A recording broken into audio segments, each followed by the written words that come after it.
नमस्कार, India real estate guide में आपका बहुत बहुत स्वागत है। हम एक बार फिर हाजिर हैं आपके लिए लेकर इंडिया रियल एस्टेट गाइड का एक स्पेशल एपिसोड। इस बार का एपिसोड क्यों स्पेशल है? वो इसलिए क्योंकि बजट अब नजदीक आ चुका है। बजट आने के साथ ही हर तरह की इंडस्ट्री और आप और हम यानी कि आम जनता भी बहुत सारी उम्मीदें लगा के बैठते हैं कि इस बार बजट में क्या खास होने वाला है, किस तरीके से हमें कुछ रियायतें मिलने वाली है, किस तरीके से हमारे ऊपर कुछ टैक्स के बोझ बढ़ने वाले हैं। तो अगर हम बात करें रियल एस्टेट इंडस्ट्री की तो उसकी भी इस बार बजट से बहुत उम्मीदें हैं, क्योंकि देश में इस वक्त हाउसिंग फॉर ऑल की एक बड़ी बात चल रही है, अफोर्डेबल हाउसिंग की बड़ी बातें चल रही हैं, लेकिन उसके लिए बजट में कुछ ना कुछ खास होना जरूरी है, वरना ये चीजें आगे नहीं जा पाएंगी। तो आज हम चर्चा करेंगे कि रियल एस्टेट इंडस्ट्री की बजट से क्या उम्मीदें हैं और आपको और हमें भी क्या उम्मीद करनी चाहिए। और इसके लिए एक बेहद खास पैनल हमारे साथ जुड़ा है। मैं आपका तारुफ उनसे करा दूं। हमारे साथ मौजूद हैं एटीएस इंफ्रा के सीएमडी और क्रेडाई के नेशनल प्रेसिडेंट गीतांबर आनंद साहब।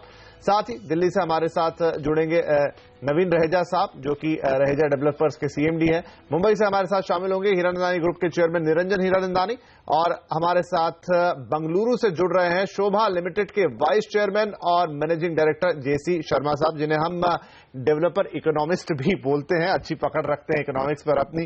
तो शुरुआत करता हूं मैं दिल्ली से। गीतांबर आनंद साहब हैं हमारे साथ, क्रेडाई के प्रेसिडेंट है। आनंद साहब, क्या उम्मीद की जाए इस बार बजट में? हम हर बार चर्चा करते हैं, बहुत सारी उम्मीदें होती हैं लेकिन पूरी नहीं हो पाती। इस बार क्या उम्मीद करें? हाउसिंग के लिए कुछ बड़ा होगा इस बजट में? विपिन, ऐसा है कि अगर गवर्नमेंट को हाउसिंग फॉर ऑल देनी है 2022 तक, तो उनको अपने हमारे जो बायर हैं, सबसे इसमें दो बेसिकली प्लेयर्स, स्टेक होल्डर्स हैं इसमें, जिनको अटेंशन देने की जरूरत है। एक है जो सप्लाई करता है, वो है डेवलपर कम्युनिटी, और एक है जो कंज्यूमर, जो हमारे फ्लैट बायर्स हैं। तो हमारा ये कहना है कि पहले आप हमारे कंज्यूमर की तरफ देखिए, जो दिक्कतें उनको आती हैं उनको आप एड्रेस कीजिए। जैसे कुछ इनकम टैक्स एक्ट में लो हैंगिंग फ्रूट है, सेक्शन 43CA को स्क्रैप करना चाहिए, जो कि सर्कल रेट और सेल वैल्यू के बीच में टैक्स उसको देना पड़ता है। सेक्शन 24 है इनकम टैक्स एक्ट का, जहां के अगर एक प्रोजेक्ट 3 साल में मुकम्मल ना हो तो फिर जो इंटरेस्ट पे वो उनको इनकम टैक्स रिबेट और डिडक्शन मिलती है वो नहीं मिलता। 3 साल में अब प्रोजेक्ट पूरा होना नामुमकिन है, कम से कम इसका टाइम 5 साल से 7 साल होना चाहिए। कुछ एक अनसोल्ड इन्वेंट्री पे इन्होंने इनकम टैक्स लगा दिया, मार्केट स्लो है लेकिन वो कहते हैं अगर नहीं बिका तो आप होर्डिंग कर रहे हैं, इसलिए जो अनसोल्ड इन्वेंट्री है उस पर टैक्स लगना चाहिए। ये टैक्स भी इवेंचुअली कंज्यूमर पे ही लोड किया जाएगा। तो ये कुछ लो हैंगिंग फ्रूट है इनकम टैक्स एक्ट में, वो immediately without any financial repercussion ये अचीव किया जा सकता है। हम 2 साल से चिल्ला रहे हैं कि ये कीजिए, लेकिन नहीं हो रहा। जी, तो यही है कि उम्मीद। दूसरी बात ये है, जी बताएं। दूसरी बात यह है कि अगर हाउसिंग फॉर ऑल करनी है तो एक इंटरेस्ट सबवेंशन, जो इंटरेस्ट रिबेट है, गवर्नमेंट को अपनी तरफ से कुछ ऐसा इनिशिएटिव लेना पड़ेगा कि मेरे बायर को 9.25% पे होम लोन लेना मंजूर नहीं है, उसको गवर्नमेंट को चाहे 3 साल के लिए या 4 साल के लिए एक 2% या 3% की सबवेंशन करनी पड़ेगी कि भाई जब तक आप ये घर ले रहे हैं तो हम आपको, चलिए आपको बैंक अगर 9.25% पे दे रहा है तो 2% गवर्नमेंट ऑफ इंडिया या 3% गवर्नमेंट ऑफ इंडिया आपको अफोर्डेबल, अगर आपका घर उसमें क्वालिफाई होता है तो हम आपको 2% या 3% की सबवेंशन करते हैं।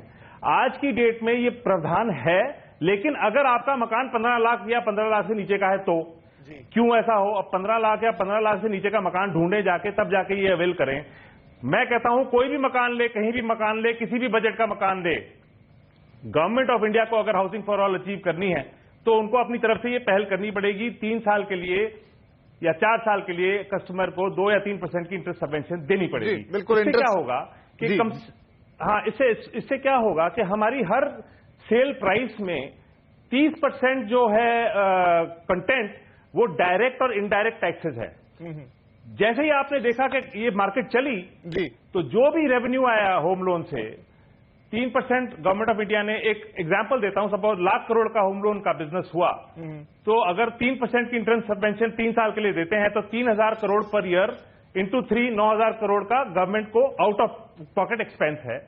लेकिन इस 1 लाख करोड़ के बिजनेस में 30% डायरेक्ट और इनडायरेक्ट टैक्सेस गवर्नमेंट को मिलते हैं। तो 30,000 करोड़ का डायरेक्ट और इनडायरेक्ट टैक्स कलेक्शन हो जाता है गवर्नमेंट को। बड़ा कैलकुलेशन आपने यहाँ पे बता दिया, लेकिन गितांबर साहब अब यही सवाल होगा कि इस बार तो हम बजट में बात सुन रहे हैं उल्टी कि टैक्सेस का बोझ, वो क्योंकि आपको आगे जीएसटी पे जाना है तो थोड़ा सा एक सर्विस टैक्स में आप बढ़ोतरी होते हुए देखेंगे क्योंकि आपको एट पार लानी है रेट्स। निरंजन जी, आपको क्या लगता है कि जो हम उम्मीद कर रहे हैं वो पूरी हो पाएगी? गितांबर जी ने एक बड़ी सी विश लिस्ट यहाँ पर रखी है। गीतांबर जी सही कहते हैं, क्योंकि उन्होंने एक मकसद दिखाया है। प्राइम मिनिस्टर मोदी साहब ये कहते हैं कि अफोर्डेबल हाउसिंग फॉर ऑल वो करना चाहते हैं। जब तक ये 30% जो टैक्सेस लगे हुए हैं वो कम नहीं होते हैं, तब तक इसका कोई परिवर्तन नहीं आ सकता। तो मेरे अंदाज से जो गीतांबर जी कहते हैं वो सब सही है, लेकिन उसको मैं एक और ऐड कर सकता हूं कि सर्विस टैक्स जो है अंडर कंस्ट्रक्शन, वो भी एक बहुत बड़ा अन्याय है। गरीब आदमी इंस्टॉलमेंट में घर खरीदता है और उनको सर्विस टैक्स भरना पड़ता है, और जहां लोग अमीर हो और वो एक साथ में ऑक्यूपेशन सर्टिफिकेट के बाद वो घर खरीदते हैं तो वो सर्विस टैक्स लगता नहीं है, क्योंकि वो कानूनी तौर पर प्रॉपर्टी गिना जाता है, it is not a service. So मेरे अंदाज से unless rationalisation of taxes do not take place, GST आ जाए उसमें कोई प्रॉब्लम नहीं है, लेकिन जीएसटी के साथ साथ में जो लोकल टैक्सेस लगते हैं, जो स्टैंप ड्यूटी है, वो सबको इसमें मिलाना चाहिए। तो एक साथ में आप 18% जीएसटी कर दें, लेकिन बाकी सब taxes local and central is removed including stamp duty, then we don't mind GST also coming into it. But you can't have both. You can't have GST also and then stamp duty, land under construction, service tax and VAT. So it is a grossly overtaxed area. तो मेरे अंदाज से जो maximum tax आज भरते हैं, that is on tobacco, liquor and housing. Ji. So I cannot understand कि भाई how can government look at housing along with taxes on liquor and tobacco to be equivalent. Right. J C Sharma sahab, आप अर्थशास्त्र को बहुत अच्छी तरह समझते हैं, लेकिन क्योंकि सरकार की कमाई का जरिया ये देखिए, निरंजन जी ने कहा कि टबैको और लिकर के बाद रियल एस्टेट का नंबर आता है, मतलब समझ लीजिए कि गवर्नमेंट इसको रेवेन्यू का कितना बड़ा सोर्स मानती है। क्या वो अपना ये रेवेन्यू का सोर्स इतनी आसानी से छोड़ देगी?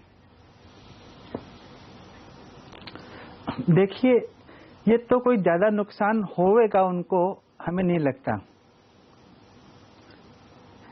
सेंट्रल गवर्नमेंट जो है आज की तारीख के अंदर में हाउसिंग इंडस्ट्री से डायरेक्टली या इनडायरेक्टली काफी हद तक टैक्स कलेक्ट कर रही है।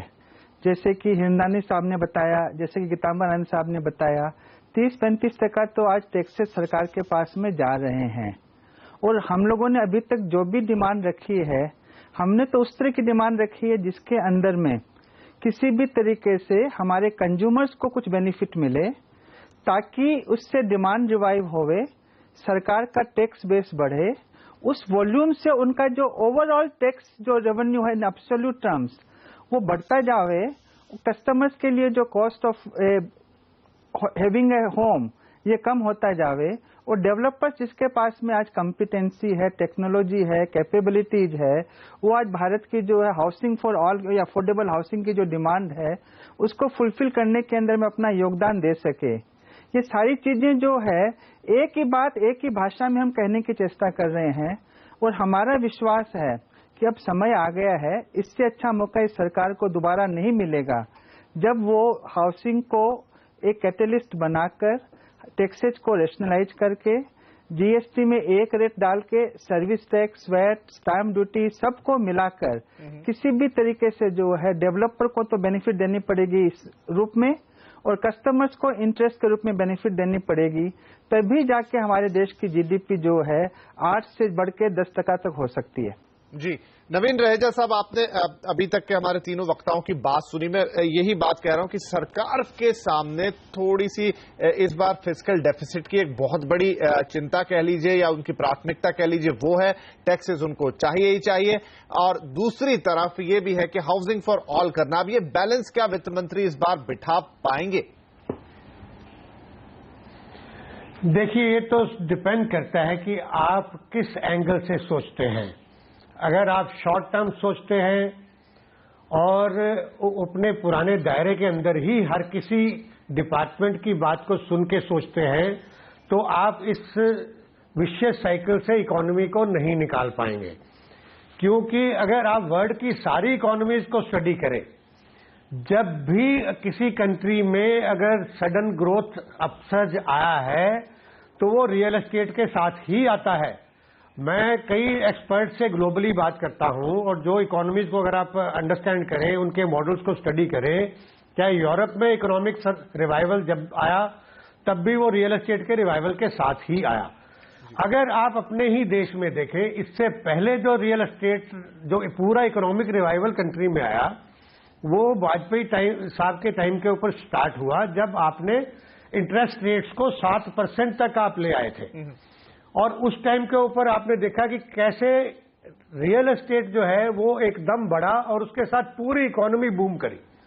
लेकिन जैसे ही आपने रियल एस्टेट को चारों तरफ से निचोड़ दिया, मल्टीपल टैक्सेशन कर दी, रास्ते निकाले कि इसमें से कहां कहां से किस किस तरीके से कौन कौन से डिपार्टमेंट और कौन कौन सी मिनिस्ट्रीज या स्टेट के कौन कौन से डिपार्टमेंट्स और कौन कौन सी मिनिस्ट्रीज कैसे कैसे पैसा निकाल सकते हैं, इनसे जीत सकते हैं, उसके होने के साथ साथ ही ये दोबारा से रिसेशन आया है। दूसरी तरफ आप देखें, आपने ना तो किसी चीज को चेंज किया। अब 2000 में आपने जो इनकम टैक्स एग्जम्पशंस की जो लिमिट दी कंज्यूमर को, वो आज 2016 तक आप देखें उसमें क्या चेंज ला पाए आप, जबकि प्राइसेस जो है वो 3 गुना हो चुके हैं सब चीजों के। आपने कोई डिस्पोजेबल इनकम क्रिएट नहीं किया कंज्यूमर के लिए इतने सालों में भी, आपने उल्टा इसको पूरी इंडस्ट्री को किल किया है। तो ये और जहां जहां से जो जो किल कर सकता था उसको किल किया है। इसका रास्ता 3 रास्ते मैं बताऊंगा जो मेरी समझ में आते हैं। नंबर 1, आप हमारे को एक रिस्पेक्ट दीजिए। हम लोग भी एज ए इंडस्ट्री जी जान लगाते हैं डेवलपर्स कंट्री में, सारे डेवलपर्स गलत नहीं होते। अगर थोड़ा सा कुछ डेवलपर्स गलती करते हैं या जो बीच में मौके में बहती गंगा में सोचते हैं हम भी अमीर एकदम सडनली बन जाएं और ऐसी गलती एक्टिविटीज में चले जाते हैं, तो लेकिन उसका ये मतलब नहीं है कि आप सारी इंडस्ट्री को हर एक चीज के लिए पेनलाइज करें। आप हमें इंफ्रास्ट्रक्चर का दर्जा दें, हमें रिस्पेक्ट दें, ताकि हम भी long term funding finance through your public funding mechanism में हम भी उसके पार्ट बन जाएं, और हमें भी उसी तरीके से लॉन्ग हैंड होल्डिंग मिले गवर्नमेंट की वेरियस चैनल से। आज अगर आप कोई भी स्ट्रक्चर फंडिंग ले रहे हैं बाहर से, कोई भी डेवलपर ले रहे हैं, मजबूरी में ले रहे हैं जी, और आप नहीं समझते कि ये जिसको इक्विटी भी हम बोलते हैं, सब लोग बोलते हैं FDI है, फॉरेन फंडिंग इक्विटी है, ये कुछ नहीं है, एक हाई कॉस्ट स्ट्रक्चर डेट्स है। ये फंडिंग आपकी एक बड़ी समस्या है और आप चाहते हैं कि इंफ्रास्ट्रक्चर का दर्जा मिले और फंडिंग के वेरियस सोर्सेज आपको खुले, क्योंकि ये पैसा जो है रियल एस्टेट के लिए आज की तारीख में तो एक बड़ी दिक्कत बन गया है। मुझे रेजा साहब एक छोटा सा ब्रेक लेना होगा क्योंकि यहाँ पर लिमिट आ रही है। ब्रेक के बाद जब लौट कर आएंगे तो इस फंडिंग वाली ही चीज को आगे बढ़ाएंगे और अपने सभी पैनलिस्ट से पूछेंगे कि रियल एस्टेट के लिए जो पैसे की कमी पड़ रही है वो किस तरीके से पूरी होगी। इस छोटे से ब्रेक के बाद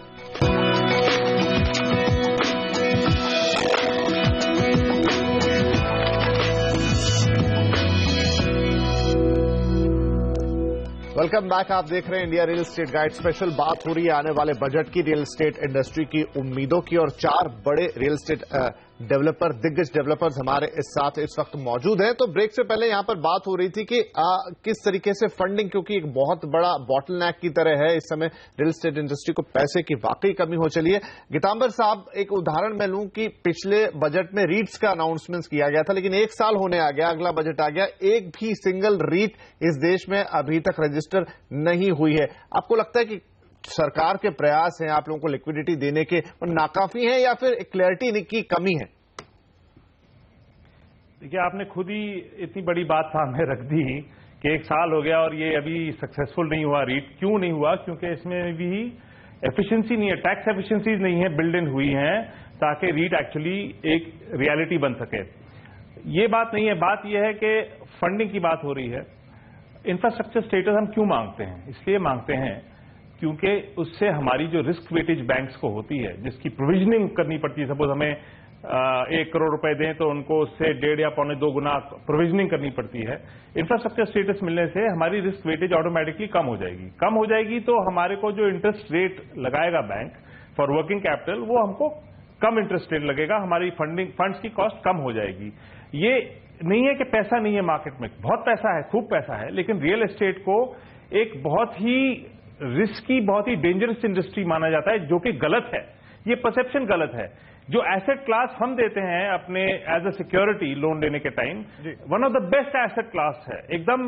मतलब जो ये एनपीएज इस वक्त आप देखते हैं बैंकिंग सेक्टर में, रियल एस्टेट में NPAs are next to zero, where is in manufacturing they are the highest. लेकिन फिर भी हम लोगों को जो रिस्क वेटेज रखते हैं मैक्सिमम रखते हैं, और पैसा जो हमको देते हैं सबसे ज्यादा महंगा देता है। उसका नतीजा क्या होता है, हमको आसानी से क्योंकि पैसा बैंक से नहीं मिलता वर्किंग कैपिटल के लिए, इसलिए हम जाते हैं फंड्स के पास, जो आपके प्राइवेट इक्विटी फंड्स हैं, जो कि एक्चुअली एक स्ट्रक्चर्ड डेट का, मतलब हमको जो ब्याज पे ही पैसा देते हैं, उसको एक करीब 18 से 24% तक का ब्याज लेते हैं, जो कि बहुत महंगा पैसा है।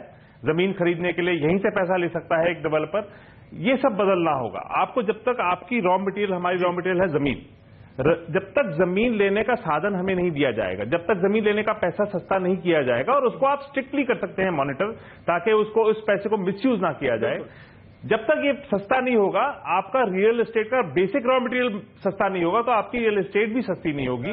और हम लोग एक मजबूर जी निरंजन साहब, जो यहाँ पर गीतांबर जी कह रहे बेसिक रॉ मटेरियल सस्ता, पिछले साल या उससे पहले की बात है कि एचडीएफसी से ये आवाज आई थी, दीपक पारेख साहब को हमने कहते हुए सुना था कि अब बैंकों को लोन देना शुरू कर देना चाहिए जमीन के ऊपर भी। डेवलपर्स की बात कर रहे हैं, तो आपको लगता है कि अब वो वक्त आ गया है? मेरे अंदाज से वक्त तो कभी का आ गया था, लेकिन वो अब तक इम्प्लीमेंट नहीं कर रहे हैं। दीपक पारेख साहब ने जो कहा वो सही है, क्योंकि जैसे हम अफोर्डेबल हाउसिंग की संख्या बढ़ाना चाहते हैं, तो वॉल्यूम ऑफ प्रोडक्शन हाउसिंग की बढ़ाना चाहते हैं, तो नेचुरली हमें या इक्विटी चाहिए, वो दैट इज वेरी एक्सपेंसिव, या फॉरेन एफडीआई चाहिए, या मेज़ेनिन कैपिटल चाहिए। तो वो जो आज की तारीख में जो कैपिटल आ रहा है वो बहुत ही महंगा है।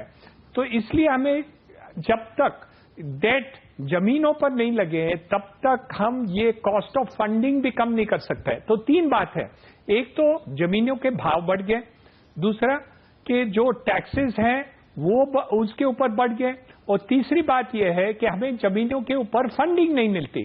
तो overall you are creating a depression in the market.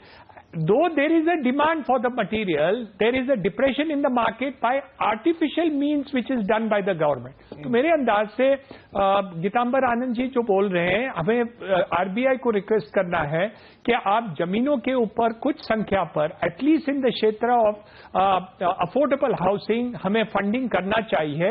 And that also we need long term funding, क्योंकि हम इंफ्रास्ट्रक्चर करना चाहते हैं, टाउनशिप्स बनाना चाहते हैं, रोड्स लगाना चाहते हैं, स्कूल्स बनाते हैं। तो मेरे अंदाज से ये सब कंसिडर नहीं करेंगे तो हमें जो अफोर्डेबल हाउसिंग की संख्या में हमें घर बनाने हैं वो नहीं हो सकता। जी, घर तो बनेंगे पर जितनी संख्या में हम बनाना चाहते हैं वो नहीं बन सकते। जरूर जरूर। तो चलिए यहाँ मैं लेता हूँ छोटा सा ब्रेक, लेकिन इसी लाइन को आगे ले जाकर ब्रेक के बाद हम राय लेंगे नवीन रहेजा साहब की और जेसी शर्मा साहब की। छोटा सा ब्रेक, तुरंत हाजिर होते हैं।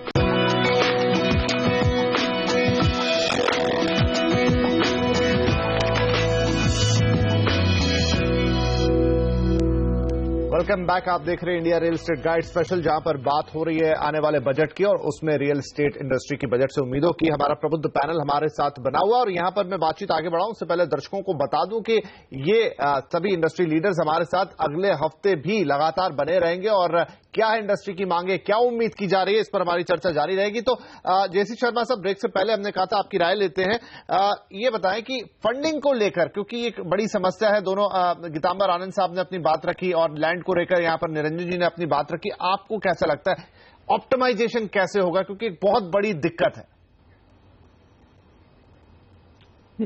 दिक्कत तो दिख रही है आपको भी। आज अगर हमारे देश में फाइनेंस मिनिस्टर की नीयत साफ होएगी तो जहां तक मेरे को समझ में आता है फंडिंग की कोई भी प्रॉब्लम नहीं है।